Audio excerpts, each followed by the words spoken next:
கற்று தந்து நடத்துகிறீர், கண்டித்து உணர்த்தி போதிக்கிறீர். ஆவியானவரே, தூய ஆவியானவரே, கற்று தந்து நடத்துகிறீர், கண்டித்து உணர்த்தி போதிக்கிறீர். ஆவியானவரே, தூய ஆவியானவரே. கர்த்தருடைய நாமம் ஒன்றே மகிழ்ப்படுவதாக. இரட்சகராகிய இயேசு கிறிஸ்துவின் இனிய நாமத்தில் உங்கள் யாவரையும் வாழ்த்துகிறேன். வேத தியானத்திற்கு வந்திருக்கும் யாவரையும் மிகுந்த சமாதானத்தோடு வழி நடத்துவாராக. கிறிஸ்துவுக்குள் பிரியமானவர்களே, நாம் இன்று புதிய ஒரு மாபெரும் கருப்பொருளில் நாம் வேதத்தை தியானிக்க இருக்கிறோம். ஒரு முக்கியமான ஒரு மாபெரும் கருப்பொருள், பரலோகம் அனுப்புகிற எழுப்புதல் என்ற கருப்பொருளில் நாம் வேதத்திலிருந்து தேவன் இந்த காலத்தில் நம்மோடு என்ன பேசுகிறார் என்பதை நாம் தியானிக்கப் போகிறோம். கர்த்தர் நமக்கு உதவி செய்ய வேண்டும். அதற்காக நாம் அவரை நோக்கி பார்ப்போம். அவரே நல்ல போதகர். அவர் நம்மை போதித்து நடத்தும்படியாக தடைகள் இல்லாமல் தொடர்ந்து இந்த கருப்பொருளை தியானிக்க தேவன் கிருபை செய்யும்படியாக ஜெபம் செய்வோம். எங்களை அதிகமாக நேசிக்கும் நல்ல தகப்பனே, அப்பா பிதாவே, இந்த அருமையான மனமகிழ்ச்சி நேரத்துக்காக நன்றியோடு துதிக்கிறோம் ராஜா. உமது வசனங்களை நாங்கள் உட்கொள்ளும் பொழுது அது இருதயத்திற்கு மிகுந்த சந்தோஷம், மகிழ்ச்சியை உண்டாக்குகிறது என்று நாங்கள் வேதத்திலே வாசிக்கிறோம், அதை விசுவாசிக்கிறோம். கர்த்தாவே, உமது வசனங்களை தியானிக்கும் பொழுது அது எங்களுக்கு தீபமாக எங்கள் உள்ளத்தில் கொழுந்து விட்டு எரியட்டும். ஆண்டவரே, எங்களை வழிநடத்தட்டும், எங்களை புது மனிதனாக மாற்றட்டும். இயேசு கிறிஸ்துவின் இனி நாமத்தை ஜெபிக்கிறோம் ஜீவனுள்ள தகப்பனே, ஆமென். எனக்கு அருமையானவர்களே, இந்த பரலோகம் அனுப்புகிற எழுப்புதல் என்பது ஒரு பெரிய கருப்பொருள், மிக முக்கியமான ஒரு கருப்பொருள்.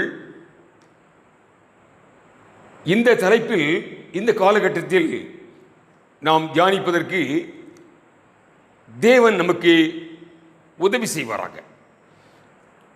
கர்த்தருடைய ஒத்தாசை இல்லாமல் அவருடைய திட்டங்களை நாம் அறிந்து கொள்ள முடியாது. நாம் கடந்த நாட்களில் தியானித்தோ, தேவ ஆவியானவர் நமக்குள் இருந்தால்தான் தேவனுடைய திட்டங்களை அறிந்து கொள்ள முடியும். எனவே கர்த்தருடைய ஆவியானவர் இந்த தியானத்தில் நமக்கு உதவி செய்வாராக. எனக்கு அருமையானவர்களே, இந்த பரலோகம் அனுப்புகிற எழுப்புதல் என்பது தேவனுடைய ராஜரீக செயல், தேவனுடைய ஒரு பெரிய மாபெரும் திட்டம், ராஜரீக செயல். அந்த திட்டத்தை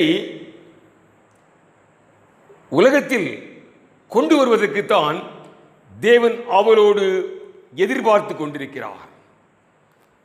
அந்த மாபெரும் திட்டத்தை உலகத்தில் வெளிப்படுத்த தேவன் அவளோடு எதிர்பார்த்து கொண்டிருக்கிறார். அதற்கு ஒத்தாசைகளை நம்மிடமிருந்து எதிர்பார்க்கிறார். அதைத்தான் நாம் தியானிக்கப் போகிறோம். ஆமீன், அல்லேலூயா, அல்லேலூயா. இந்த எழுப்புதல் சபையினுடைய பிரயாசத்தில் வருவது அல்ல. இது தேவனுடைய அநாதி தீர்மானம். அவர் பரத்திலிருந்து ஊற்றுகிற ஒரு பெரிய ஆசீர்வாதம். எனவே எனக்கு அருமையானவர்களே, அந்த ஆசீர்வாத மலையை பெற்றுக்கொள்வதற்கு நாம் நம்மளை ஆயத்தப்படுத்த போகிறோம். ஆமீன், அல்லேலூயா, அல்லேலூயா. எனக்கு அருமையானவர்களே, நாம் இந்த ஜனங்களுடைய எழுப்புதலுக்காக ஜனங்கள் அனைவரும் கர்த்தரை அறிந்து கொள்ள வேண்டும் என்று நாம் சுவிசேஷ பணியை துரிதமாக தீவிரமாக செய்து வருகிறோம், இல்லை என்று சொல்ல முடியாது. ஆனால் நாம் செய்கிற பணி, ஒரு பழமொழி சொல்லுவாங்க, கடலில் காயத்தை கரைப்பது போல. கடல் தண்ணீர் என்னைக்கு மாறும்? காயப்பொடியை கொண்டு கடலை கரைச்சா மாற்ற முடியுமா? ஆனால் தேவனுடைய இந்த மாபெரும் ராஜரீக செயல் வெளிப்படும் பொழுது உலகம் முழுவதும் ஒரு பெரிய இயந்திர அறுவடையை பெற்றுக்கொள்ள முடியும். ஆமென், அல்லேலூயா. முழங்கால்கள் யாவும் முடங்கும், நாவுகள் யாவும் என்னை விட்டு ஆணையிடும் என்று இது மாறுவதில்லை என்று சொல்லியிருக்கிறார். கர்த்தரிடத்தில் மாத்திரம் வல்லமை உண்டு என்று சொல்லி அவனவன் அவரிடத்தில் வந்து சேருவானாம். இப்படிப்பட்ட வாக்குத்தத்தங்கள் நிறைவேறும் பொழுதுதான் உலகத்தில் ஒரு பெரிய அசைவை நாம் காண முடியும். அந்த அசைவை கொண்டு வர தேவன் விரும்புகிறார். அதை எப்படி கொண்டு வரப் போகிறார், அதற்கு என்ன ஆயத்தம் செய்து கொண்டிருக்கிறார் என்பதை நாம் 3 தீர்க்கதரிசிகள் புத்தகம் மூலமாக தியானிக்கப் போகிறோம். ஏசாயா தீர்க்கதரிசி புத்தகம், யோவேல் தீர்க்கதரிசி புத்தகம், ஓசியாவின் புத்தகம். எனக்கு அருமையானவர்களே, அந்த நம்ம முற்பிதாக்கள் உலகத்தில் உள்ள தலைகீழான காரியங்களினால், உலக போக்குகள், ஜனங்களுடைய தாறுமான வழிகளினால் சோர்ந்து போய் காணப்படுகிறார்கள் கர்த்தருடைய பிள்ளைகள். அப்பொழுது தேவன் அவர்கள் சோர்வை மாற்றுவதற்கு ஏசாயா தீர்க்கதரிசி மூலமாக பேசுகிறார். இன்றும் சோர்ந்து போயிருக்கிற நாம், உலகத்தில் நடந்து கொண்டிருக்கிற காரியங்கள், சபைகள் எப்படி செயலற்று கிடைக்கிறது, இப்படிப்பட்ட சூழ்நிலைகளில் நாம் சோர்ந்து போயிருக்கிறோம். எனவே இந்த நாளிலும் அன்று நம் முற்பிதாக்களோடு பேசிய தேவன் என்னோடு உங்களோடு பேசுகிறார். ஏசாயா 44 அதிகாரத்தை எடுத்துக்கொள்வோம். ஏசாயா தீர்க்கதரிசி புத்தகம் 44 அதிகாரம், முதல் 3 வசனங்கள். இப்போதும் என் தாசனாகிய யாக்கோபே, நான் தெரிந்து கொண்ட இஸ்ரவேலே கேள். உன்னை உண்டாக்கினவரும் தாயின் கற்பத்தில் உன்னை உருவாக்கினவரும் உனக்கு துணை செய்கிறவருமாகிய கர்த்தர் சொல்கிறதாவது, என் தாசனாகிய யாக்கோபே, நான் தெரிந்து கொண்ட யெஷூரரே, பயப்படாதே. காரியங்கள் உலகத்தில் எப்படி நடந்தாலும் பயப்படாதே. தாகமுள்ள மேல் தண்ணீரையும் வறண்ட நிலத்தின் மேல் ஆறுகளையும் ஊற்றுவேன். உன் சந்ததியின் மேல் என் ஆவியையும் உன் சந்தானத்தின் மேல் என் ஆசீர்வாதத்தையும் ஊற்றுவே. பயப்படாதே. நான் செய்யக்கூடிய ஒரு பெரிய ராஜரிக செயல், பெரிய காரியம். தாகமுள்ள மேல் தண்ணீரை ஊற்றப் போகிறேன். வறண்ட நிலங்கள் மேல் ஆறுகளை ஊற்றப் போகிறேன். வறண்ட நிலம், தரிசு நிலங்கள், சுவிசேஷத்தை அறியாத மக்கள், சுவிசேஷத்தை கேள்விப்படாத, பண்படுத்தப்படாத அப்படிப்பட்ட மக்கள் மேல் ஆறுகளை ஊற்றப் போகிறாராம். தாகமுள்ள உங்கள் மேல் தண்ணீரை ஊற்ற போறேன், தாகத்தோடு காத்திருங்க. வறண்ட நிலங்கள் மேல், ஆமேன் ஆமேன், வறண்ட நிலங்கள், தரிசு நிலங்கள், சுவிசேஷம் அறிவிக்கப்படாத அப்படிப்பட்ட நிலங்கள்ல ஆறுகளை ஊற்றப் போகிறேன். ஆமேன், அல்லேலூயா. அந்த தாகமுள்ள மேல் தண்ணீரை ஊற்றும் பொழுது என்ன நடைபெறும் என்பதை நாம் தெரிந்து கொள்வோம். 5ஆம் வசனத்தை வாசிங்க. அப்படி அவர் தண்ணீரை ஊற்றும் பொழுது பரிசுத்த ஆவியை மழை போல், இன்னைக்கு சாரல்ல நனைஞ்சுக்கிட்டு இருக்கோம்.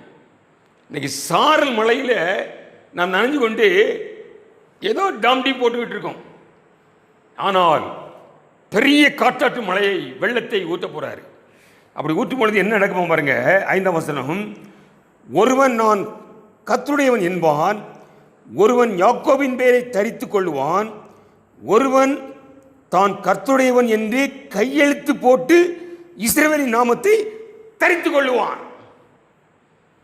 இன்னைக்கு கர்த்தருடைய பிள்ளைகள் என்பதை உலகத்திற்கு காண்பிக்க நாம் வெட்கப்படுகிறோம். ஸ்கூலில், காலேஜில், அரசாங்க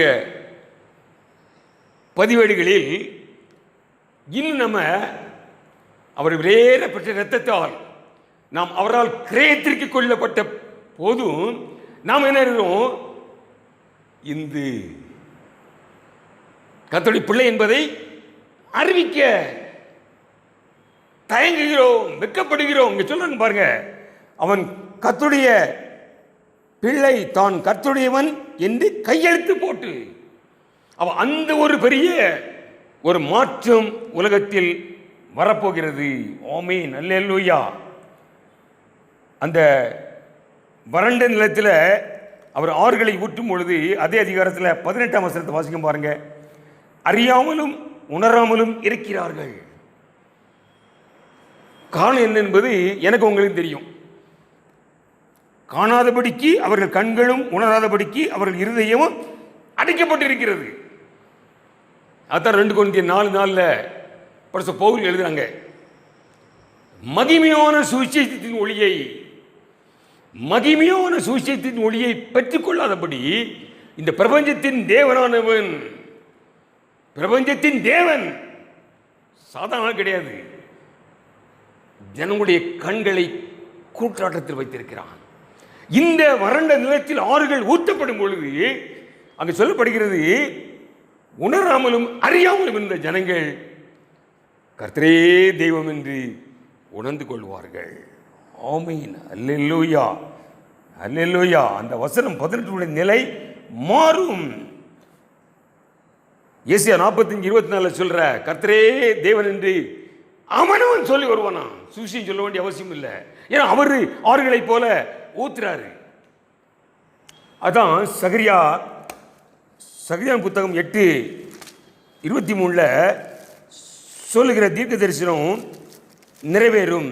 சகரியா 8:23, அந்நாட்களில் பலவித பாஷைக்காரராகிய புறஜாதியாரில் 10 மனுஷர் ஒரு யூதனுடைய வஸ்திரத்தை தொங்கலை பிடித்து கொண்டு தேவன் உங்களோடு இருக்கிறார் என்று கேள்விப்பட்டோ, ஆகையால் உங்களோடு கூட போவோம்.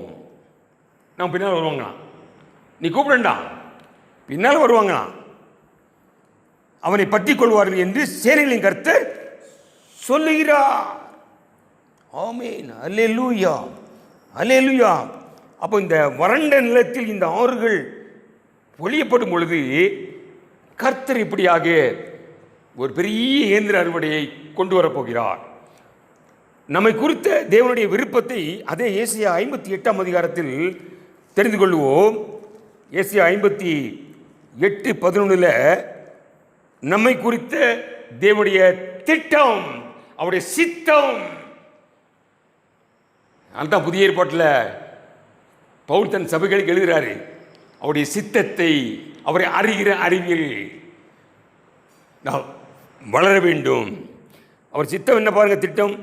கர்த்தர் நித்தமும் உன்னை நடத்தி மகா வறட்சியான காலங்களில் உன் ஆத்துமாவை திருப்தியாக்கி உன் எலும்புகளை நினமுள்ளதாக்குவார்.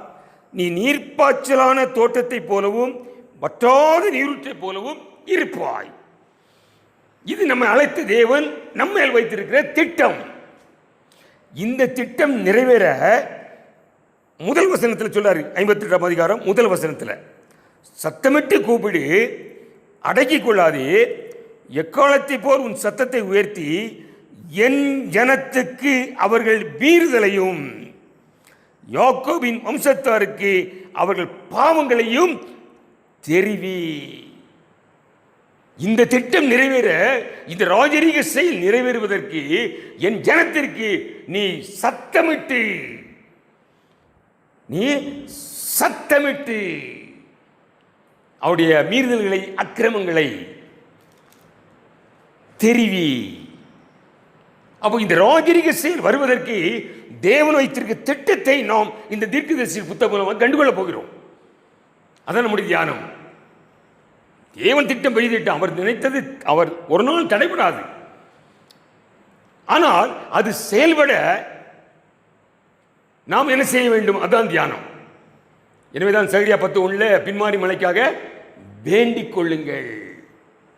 அப்போ எனக்கு அருமையானவர்களே, இப்படி என் ஜனங்களுடைய மீறுதலையும் யாக்கோபின் வம்சத்தாருக்கு அவர்கள் பாவங்களையும் தெரிவி சொல்றாரு, சத்தமிட்டு கூப்பிடு. ஆண்டவர் இயேசு கிறிஸ்து ஊழிய நாட்கள் சொன்னார், சத்தமிட்டு கூப்பிட்டாரு, தாகம் உள்ளவர்களை வாருங்கள். அங்க வசனம் சொல்லுது, அவர் சத்தமிட்டு, யோவான் 7:37-38 வாசித்து பாருங்க, உறக்க சத்தமிட்டு. அப்போ எனக்கு அருமையானவர்களே, இந்த தீர்க்கதரிசி மூலமாக என்ன சொல்றாரு? தன்னுடைய ஜனங்களுக்கு அவருடைய மீறுதலை அக்கிரமங்களை தெரிவி. அது ஒரு முக்கியமான நம்முடைய வேலை. ஆயத்தப்படுத்து. இன்னைக்கு ஒரு விசுவாசி என்கிட்ட பேசிக்கிட்டு இருந்தாங்க. ஒருத்தர் வழி தவறி போகும்போது யாக்கோபு சொல்லாரு, ஒருவன் தன் விசுவாசத்தை விட்டு விலகி போனால் அவனை திருப்பி விடணும். அது ஒரு பெரிய ஆத்மாவை ஆதாயப்படுத்துவது.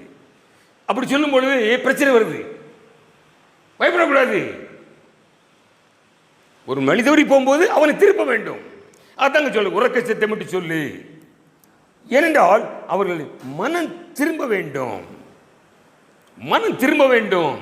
அப்போ இந்த ராஜரீக செயல் வெளிப்படுவதற்கு மனம் திரும்புதல் அவசியம். ஆமென், அல்லேலூயா, அல்லேலூயா. பரலோக எழுப்புதலுக்கு தேவையானது இந்த ஏசியா தீர்க்கதரிசி மூலமாக என்ன சொல்றாரு? மனம் திரும்புதல். உறக்க சத்தமிட்டு என் ஜனங்களுக்கு அவருடைய அக்கிரமங்களையும் மீறுதலையும் தெரிவி.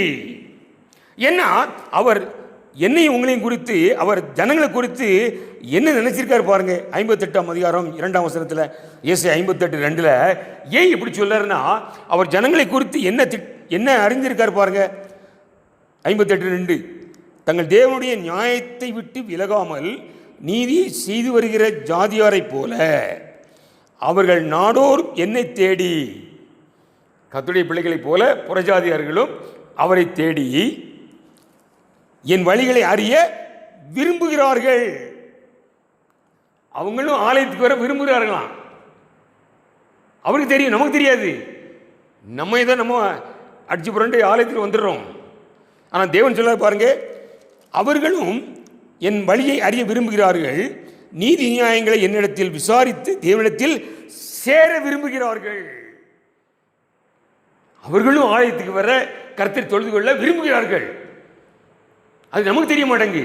அதனால தான் அங்கே யோவான் சுவிசேஷத்தில் சொன்னார் 10:17 10:16, இந்த தொழுவத்தில் இல்லாத ஆடுகளும் எனக்கு உண்டு, அவைகளை கொண்டு வர வேண்டும் சொல்லி அதோட நிப்பாட்டல, அவைகள் என் சத்தத்திற்கே செவி கொடுக்கும், சத்தத்தை கேட்கும்.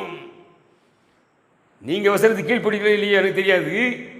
தேவன் சொல்லாரு, நீங்க கீழ்ப்படிகளோ இல்லையோ, ஆனால் அவர்கள் என் சத்தத்தை கேட்பார்கள். இங்க சொல்ல பார்த்தீங்களா, அவர்கள் அறிய விரும்புகிறார்கள். அவர்கள் நாடோர் என்னை தேடி என் வழியை அறிய விரும்புகிறார்கள். எனவே உறக்க சத்தமிட்டு நீ அறிவி, ஜனங்களுடைய பாவங்கள் மனம் திரும்பி தேவனிடம் வர வேண்டும். அல்லேலூயா. அப்போ எனக்கு அருமையானவர்களே, இந்த பரலோக எழுப்புதலுக்கு மனம் திரும்புதல் மிக மிக அவசியம். அதைத்தான் யோவேல் தீர்க்கதரிசிட்ட கேட்போம். யோவேல் தீர்க்கதரிசி புத்தகத்தில் எடுத்துக்கொள்வோம். யோவேல் தீர்க்க 1061 பக்கம். அது நமக்கு தெரிஞ்ச பகுதி தான், மீண்டும் நினைவுபடுத்திக் கொள்வோம். 1061 என்ன சொல்ல பாருங்க. அங்கே நமக்கு தெரியும், ஒரு பெரிய சேனையை பச்சை புழு விட்டதை வெட்டுக்கிளி தின்றது, வெட்டுக்கிளி விட்டதை பச்சை கிளி தின்றது, பச்சை கிளி விட்டதை முசுக்கட்டை பூச்சி தின்றது. ஒன்றின் மின் ஒன்றாக சம்பவம் நடந்து சோர்ந்து போயிடுவோம். இந்த 4 விதமான பூச்சிகள்லாம் அவர் சொல்லாரு 2ஆம் அதிகாரம் 25ஆம் வசனத்தில், நான் உங்களிடத்தில் அனுப்பின பெரிய சேனையாகிய வெட்டுக்கிளிகள் இந்த முசுக்கட்டை பூச்சிலாம் நான் அனுப்பிய சேனை. இந்த வெட்டுக்கிளிலாம் பார்க்க அவர் சொன்னது பச்சைப்புழு, வெட்டுக்கிளி, முசுக்கட்டு பூச்சி, இதெல்லாம் தேவன் அவருடைய பெரிய சேனையா. இப்போ இன்னைக்கு கொரோனா சைனாக்காரன் அனுப்பிட்டான்ட்டு அவனை திட்டிக்கிட்டு இருக்கும், அவன் மேலே குற்றச்சாட்டு பண்ணிக்கிட்டு இருக்கும். சைனா அனுப்பலை, சைனாக்காரன் அனுப்பலை கொரோனாவை. இந்த வசனம் சொல்லுது அவனுடைய பெரிய சேனை. ஆமென். தேவன் அனுப்பிய ஒரு பெரிய சேனை தான் இந்த கொரோனா. எதற்காக தன் ஜனங்கள், சபைகள் மனம் திரும்ப வேண்டும். எதற்காக மனம் திரும்புவது? அந்த மாபெரும் ராஜரிக செயலை தேவன் உலகத்திற்கு கொண்டு வர வேண்டும். அவருடைய திட்டம் வறண்ட நிலங்களில் ஆறுகளைப் போல ஊற்றி ஒரு பெரிய அறுவடையை நம்ம கிராமத்தில் இல்ல, நம்முடைய தேசத்தில் இல்ல, உலகம் முழுவதும் உள்ள முழங்கவர்கள் யாவும் கர்த்தருக்கு முன்பாக முடங்கும்படியாக அந்த செயலை, ராஜரிக செயலை வெளிப்படுத்த அவர் துரிதப்படுத்திக் கொண்டிருக்கிறார். ஏன்னா பிசாசானவன் தனக்கு கொஞ்ச காலம் மாத்திரம் உண்டு என்று அவன் ஜனங்களை நரகத்துக்கு நேராக திருப்பிக்கிட்டு இருக்கான். விபத்துகள், நாசமோசங்கள், அழிவுகள், வன்முறைகள். அப்போ இவர் இந்த திட்டத்தை விரைவாக கொண்டு வர அவர் எதிர்பார்க்க காரியம் அவருடைய ஜனங்கள் நம்ம மனம் திரும்பி நாம் வேண்டிக் கொள்ள வேண்டுமா. அப்ப அதற்கு என்ன பண்ணாரு? நம்மளை மனம் திரும்ப வைக்க அவருடைய பெரிய சேனையாகிய, அங்க சொல்றாரு வெட்டுக்கிளி அனுப்புறீங்காரு, அந்த பெரிய சேனையாகிய கொரோனாவை அனுப்பியிருக்காரு. எதுக்காக? நாம் மனம் திரும்ப. இன்னைக்கு அதை அறியாமல் இன்னும் இன்னும் நிர்விசாரமாக இருந்து கொண்டு இருப்போமானால் நாம் சபிக்கப்பட்டவர்கள் என்று தைரியமாக சொல்ல முடியும். எந்த நிலையில் இருந்து விழுந்தோம் என்பதை நாம் அறிந்து திருந்த வேண்டும். இன்னும் சின்ன எறும்பு கடிச்ச மாதிரி கூட ஒரு உணர்வு இல்லை. 4 மாதம் 5 மாதம் ஆச்சு சபைகள் அடைக்கப்பட்டு, இன்னும் நம்ம ஜாலியாக போய்கிட்டு இருக்கோம். யார் எக்கடி கட்டி போனான்னு எனக்கு அருமையானவர்களே, கிரயத்திற்கு நாம் வாங்கப்பட்டிருக்கிறோம். ஒரு பெரிய நோக்கத்திற்காக, அவருடைய ராஜரிக செயல்படுவதற்காக என்னை உங்களையும் கிரயத்திற்கு வாங்கியிருக்கிறார். எனவே நாம் மனம் திரும்பி அவற்றை வேண்டிக் கொள்ளும் பொழுதுதான் அவர் திட்டத்தை கொண்டாட முடியும். நாம் தடைகளாக இருக்கக்கூடாது. அதைத்தான் யோவேல் தீர்க்கதரிசி சொல்றாரு. பாருங்க என்ன சொல்ல பாருங்க. யோவேலை சொல்லிட்டு 2ஆம் அதிகாரத்தில், நீங்கள் உங்கள் வஸ்திரங்களை அல்ல உங்கள் இருதயங்களை கிழித்து உங்கள் தேவனாகிய கர்த்தரிடத்தில் திரும்புங்கள். அடிக்கடி வாசித்திருக்க இந்த வசனத்தை. இருதயத்தை கிழித்து திரும்புங்கள். அவர் இரக்கமும் மன உருக்கமும் நீடிய சாந்தமும் மிகுந்த கிருபையும் உள்ளவர். அவர் தீங்குக்கு மனஸ்தாபப்படுகிறவராக இருக்கிறார். அவ இப்படி இருதயத்தை கிழித்து திரும்பொழுது அங்க சொல்கிறது 2ஆம் அதிகாரம் 22ஆம் வசனத்தில், அதற்கு பின்பு நான் மாம்சமான யாவர் மேலும் என் ஆவியை ஊற்றுவேன். அல்லேலூயா. அப்ப இந்த நிகழ்ச்சிக்காகத்தான் நாம் இருதயத்தை கிழித்து திரும்ப வேண்டும் என்று தேவன் அங்கே அவருடைய படைகளாகிய வெட்டுக்கிளியை அனுப்பினார். இன்று அவருடைய பெரிய ஆயுதமாகிய கொரோனாவை உலகத்திற்கு அனுப்பியிருக்கிறார். இதை அறிந்து கொள்கிறவன் பாக்கியவான். தேவனுடைய இதய துடிப்பை, அவருடைய ஏக்கத்தை அறிந்து கொள்ள வேண்டும். அவருடைய ராஜரிக செயல் தடைபடக்கூடாது. பரலோகம் அனுப்புகிற எழுப்புதலை நாம் தியானிக்க ஆரம்பித்திருக்கிறோம். ஆரம்பத்திலே ஏசாயா மூலமாக, யோவேல் மூலமாக என் ஜனங்கள் மனம் திரும்ப வேண்டும். மனஸ்தாபப்பட்டு மாம்சமான யாவர் மேலும் என் ஆவியை ஊற்றுவேன். ஆமீன், ஆமீன். அப்பொழுது அவனவன் சொல்லுவானா, அவனவன் கர்த்தர் தேடி வருவானா. இது நம்ம பண்ணுகிற இந்த சுவிசேஷ பணியால நடக்காது. அதுக்கு செய்யக்கூடாது இல்லை, நம்ம செய்ய சொல்றாரு, நம்ம துணையை கேட்கிறாரு. ஆனால் அவர் பெரிய அந்த வாக்குத்தத்தத்தை நிறைவேறும் பொழுதுதான் அந்த பெரிய இயந்திர அறுவடையை நாம் காண முடியும். கடைசியாக நாம் ஓசியா தீர்க்கன் மூலமாக என்ன சொல்றாரு அதையும் பார்ப்போம். ஓசியா மூலமாகவும் என்ன எதிர்பார்க்காரு நம்மகிட்ட? வாசிப்போம். ஓசியா புத்தகம் 1053 பக்கத்தை எடுத்துக்குவோம். ஓசியா தீர்க்கதரிசி புத்தகம் 6 அதிகாரத்தில் பார்ப்போம். இங்கே என்ன சொல்ல பாருங்க, தேவன் எப்பொழுதெல்லாம் அவருடைய தாகத்தை ஏக்கத்தை தெரிவிக்க வேண்டுமோ அப்பொழுது தீர்க்கர்களை தேடி வருகிறார், தீர்க்க தரிசிகள் மூலமாக வெளிப்படுத்துகிறார். ஆமென், அல்லேலூயா. அப்போ இங்கே ஓசியா புத்தகத்தை ஓசியா தீர்க்க மூலம் என்ன சொல்ல பாருங்க, 6 அதிகாரம் முதல் 3 வசனம் வாசிக்கிறேன். கர்த்தரிடத்தில் திரும்புவோம் வாருங்கள். இங்கேயே தான் திரும்பணும். Right about turn. உலகத்தை பார்த்து ஓடிக்கொண்டிருக்கிறோம், திரும்ப வேண்டும். அதான் முதல் பிரசங்கமே மனம் திரும்புங்கள். உலகத்திற்கு ஒலித்த முதல் பிரசங்கமே மனம் திரும்புங்கள். அப்ப இங்க சொல்ல பாருங்க, கர்த்தரிடத்தில் திரும்பவும் வாருங்கள். நம்மை பீறினார், அவரே நம்மை குணமாக்குவார். நம்மை அடித்தார், அவரே நம்முடைய காயங்களை கட்டுவார். இது நம்ம தியானிச்சுக்கோ. அடிக்கடி 2 நாளுக்கு பின்பு அவர் நம்மை உயிர்ப்பிப்பார், 3ஆம் நாளில் நம்மை எழுப்புவார். அப்பொழுது நாம் அவருடைய சமூகத்தில் பிழைத்திருப்போம். அப்பொழுது இந்த காரியத்தை தான் ஒவ்வொரு கிறிஸ்தவ வாழ்க்கையிலும் செய்துக்கிட்டு இருக்காரு. அடிக்காரு, கட்டி போடுறாரு. எதுக்காக? அவர் சமூகத்தில் பிழைத்திருக்கும்படியாக. அதனால சங்கீதக்காரன் சொல்றாரு, நான் உபத்திரப்பட்டது நல்லது. காயம் கட்டி, காயம் அடிச்சு, காயப்படுத்தி, காயம் கட்டி நம்ம பிழைத்திருக்கும்படியாக செய்திருக்காராம். அப்பொழுது 1ஆம் வசனத்தில் பாருங்க, அப்பொழுது நாம் அறிவடைந்து கர்த்தரை அறியும்படி தொடர்ந்து போவோம். இதான் முக்கியமான காரியம். எப்பொழுது அறிவது பாருங்க, அடி வாங்கி காயப்படுத்தி காயம் கட்டுப்போட்ட பிறகுதான் இங்க சொல்ல பாருங்க, அறிவடைந்து அவரை அறியும்படி தொடர்ந்து போவோம். தொடர்ந்து போறது முக்கியமான காரியம். தொடர்ந்து என்ன வந்தாலும் என்ன நடந்தாலும் தொடர்ந்து அவருக்கு பின்னால போவோம். அவருடைய புறப்படுதல் அருணோதயம் போல் ஆயத்தமாக இருக்கிறது. அந்த ராஜை எழுப்புதலுக்கு ஆயத்தமாக இருக்காராம். அவர் மழையைப் போலவும் பூமியின் மேல் பெய்யும் முன்மாறி பின்மாறியைப் போலவும் நம்மிடத்தில் வருவார். எப்பொழுது? கர்த்தரிடத்தில் திரும்பவும் வாருங்கள். எனக்கு அருமையானவர்களே, இந்த 3 தீர்க்கதரிசி மூலமாக நாம் கற்றுக்கொள்ளுகிற காரியம் தேவனுடைய பெரிய ராஜரிக செயல். அந்த பரலோகம் ஊற்றப்போகிற பெரிய எழுப்புதல் நம்முடைய மன திரும்புதலில் தான் இருக்கிறது.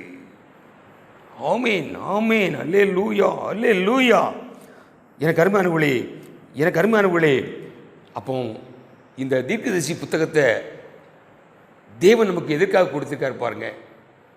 அவருடைய திட்டங்கள் நிறைவேற, தீர்க்கதரிசிகள் நிறைவேற, தேவன் அவரால் தெரிந்து கொள்ளப்பட்ட பிள்ளைகளாகிய நாம் மனம் திரும்பி அங்கே சொல்ல பாருங்க, அந்த ஓசியா 6ஆம் அதிகாரத்தில் சொல்ல பாருங்க, கர்த்தரை திரும்பவும் வாருங்கள், அப்பொழுது நாம் அறிவடைந்து கர்த்தரை அறியும்படி தொடர்ந்து போவோம். ஆண்டவர் இயேசு கிறிஸ்து சொன்னார், என் பின்னே வாருங்கள். ஏற்றுக்கொண்டது மட்டுமல்ல, என் பின்னே வாருங்கள். ஆமென், அல்லேலூயா. அப்போ தொடர்ந்து போகும்போது தான் அதைத்தான் நாம் ஆவிக்குரிய பயணத்தில் தியானித்தோம். நாம் தொடர்ந்து அந்த ஆவிக்குரிய பயணத்தை செய்யும் பொழுதுதான் இப்படிப்பட்ட வெளிப்பாடுகளை தேவன் கொடுப்பார். தொடர்ந்து நாம் அவர் அறிகிற அறிவு மட்டுமல்ல, தொடர்ந்து நாம் போவோம். ஆமென், அல்லேலூயா, அல்லேலூயா. எனவே எனக்கு அருமையானவர்களே, அந்த வெளிப்படுத்தல் 2:5 இந்த நிலையிலிருந்து நீ விழுந்தாய் என்பதை நீ அறிந்து மனம் திரும்பு. அது பெரிய தண்டனை சொல்லாரு. ஆனால் எதற்காக மனம் திரும்பு? தேவனுடைய இந்த பெரிய ராஜரிக செயல் நடைபெற வேண்டும். பரலோகம் அனுப்புகிற பெரிய எழுப்புதலை நாம் நம்முடைய நாட்களிலே சந்திக்க நாம் நம்மை ஆயத்தப்படுத்த வேண்டும். ஆமீன், அல்லேலூயா, அல்லேலூயா. எனவே எனக்கு அருமையானவர்களே, அவர் நம்மை அவருடைய திட்டங்கள் சித்தங்கள் நிறைவேற நம்மை இன்று எதிர்பார்த்திருக்கிறார். அதற்கு சபை ஆயத்தப்படுவதற்காகத்தான், சபையை முதலாவதாக சீர்திருத்துவதற்காகத்தான் இந்த நெருக்கடியை கொண்டு வந்திருக்கிறார். இதை தெரிந்து கொண்டு காலத்தை நாம் பிரயோஜனப்படுத்திக் கொள்ள வேண்டும். ஆமீன், ஆமீன். நாம் நம்மை ஆராய்ந்து பார்க்க வேண்டும். நான் ஏற்கனவே சொல்லியிருக்கிறேன், ஒவ்வொரு விசுவாசியும் இந்த நாட்களில் நம்மை பார்த்து கேட்க வேண்டிய கேள்வி, சபை மூடப்பட்டிருப்பதற்கு காரணம் நானோ? நம்ம பழிகளை யார் மேலேயும் போட்டு போகக்கூடாது. நானோ? உங்களில் ஒருவன் என்னை காட்டி கொடுப்பான்னாரு, நானோ நானோ என்று கதறினாங்க. அதே மாதிரி இன்னைக்கு இந்த இப்படிப்பட்ட காரியங்கள் நடப்பதற்கு காரணம் நானோ, என்னுடைய தவறுதலோ என்று நம்மை ஆராய்ந்து பார்ப்போமானால் தேவனுடைய எழுப்புதலுக்கு நாம் ஒரு சிறு கருவியாக பயன்பட முடியும். நான் ஏற்கனவே சொல்லியிருக்கேன், ஒரு நியாய பிரசங்கத்தில் நாம் அவருடைய எழுப்புதலுக்கு நாம் ஒரு சிறு கருவியாக செயல்பட தேவன் நம்மை அழைக்கிறார். இந்த எழுப்புதல் ஜெபசேனை என்ற ஒரு ஜெபக்குழுவை ஒரு சிறிய கருவி மாதிரி தான், சொல்ல முடியாது. சாதாரண விசுவாசி போடுற முழங்கால் போட்டு ஜெபம் பண்ணும்போது உலகத்திலேயே அந்த பெரிய ராஜகீய செயல் வெளிப்படும். அப்போ நீங்கள் எவ்வளோ முக்கியமான ஆள் பாருங்க. நம்ம ஏதோ ஒரு குளங்கச்சேரி கிராமத்தில் வந்துகிட்டு இருக்கோம். நீங்கள் போடுற முழங்கால தேவனுடைய பெரிய திட்டத்தை கொண்டு வர முடியும். அப்போ நம்ம அந்த சிறு கருவியாக செயல்பட நம்மை அர்ப்பணிக்க வேண்டும். கண்களை மூடி ஜெபம் செய்வோம். எங்களை அதிகமாக நேசிக்கும் தகப்பனே, உம்முடைய ராஜரீக செயல், பரலோகம் அனுப்ப போகிற ஒரு பெரிய எழுப்புதல், ஒரு காட்டாற்று வெள்ளம் போல் தேவ ஆவியானவர் ஊற்றப்படக்கூடிய அந்த பெரிய சம்பவம் ஆண்டவரே, எங்கள் தேசத்தில் அல்ல, எங்கள் உலகத்திலேயே நடைபெற நான் என்னை அர்ப்பணிக்கிறேன்.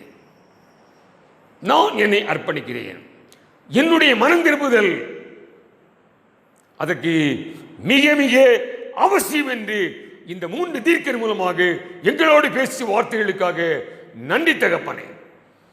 உமது வார்த்தைக்கு நாங்கள் செவி கொடுக்கிறோம். வார்த்தைகளை பிரசங்கிக்கவன் அல்ல, கேட்பவன் அல்ல, கை கொள்கிறவனே பாக்கியவான் என்று வாசிக்கிறோம். ராஜா, நாங்களும் உம்முடைய மாபெரும் திட்டம் செயல்பட எங்களை ஒரு கருவியாக அர்ப்பணிக்கிறோம். நிறைய வழி நடத்தும். இயேசு கிறிஸ்துவின் இனி நாமத்தை ஜெபிக்கிறோம் ஜீவனுள்ள தகப்பனே, ஆமென். என் ஆத்துமாவை கர்த்தரை ஸ்தோத்திரி, என் முழு உள்ளமை பரிசுத்த நாமத்தை ஸ்தோத்திரி.